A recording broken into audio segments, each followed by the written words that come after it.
says we have to focus so much of our time and energy fighting back against Republican extremism.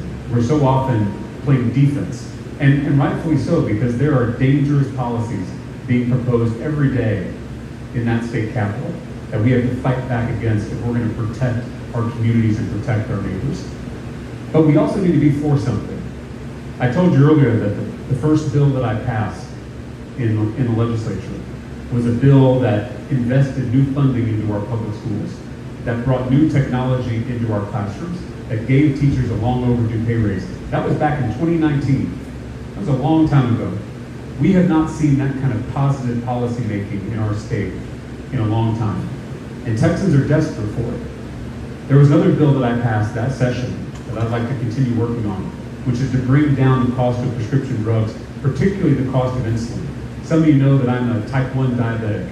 I was, in my first campaign for this seat, I did a walk across my district, 25 miles from Round Rock, Texas to Taylor, Texas. And I walked the whole thing on foot. I was 28, wasn't worried about my ability to do the walk. But halfway through that walk, I started to feel nauseous and fatigued. I thought I was dehydrated. But somehow I finished that walk, and I got home, and I went to bed, and I slept for 36 hours straight. My family got concerned, took me to the ER. They tested my blood sugar, and it was 10 times the normal limit. I was in a state of diabetic ketoacidosis, and that ends with coma and death without insulin. I was in the ICU for about a week. After I got out, I went to Walgreens to pick up my first 30-day supply of insulin, this new medicine that I now needed to live. And they charged me $684 for a 30-day supply of insulin. I didn't have that kind of money, still don't have that kind of money, so I put it on a credit card. I soon learned that diabetics across the state of Texas are doing the same thing, rationing or skipping doses of their medication. We have young people in this state dying because they don't get access to the medicine they need, and most of the time can't afford it.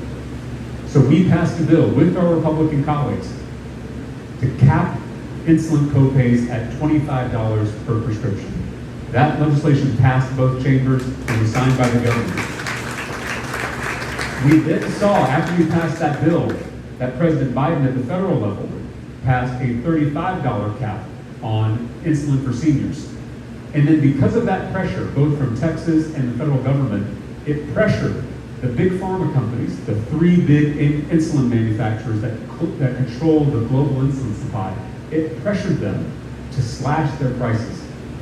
And so we took that playbook, and last session we passed a bill that will allow Texas to import cheaper prescription drugs of all kinds from Canada.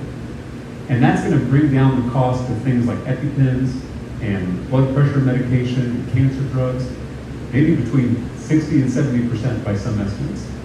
So there is so much that we can do if we get past the culture wars and the divisive fights and the partisan grandstanding. We can actually pass legislation to improve public education, to expand access to health care, to bring down the cost of prescription drugs.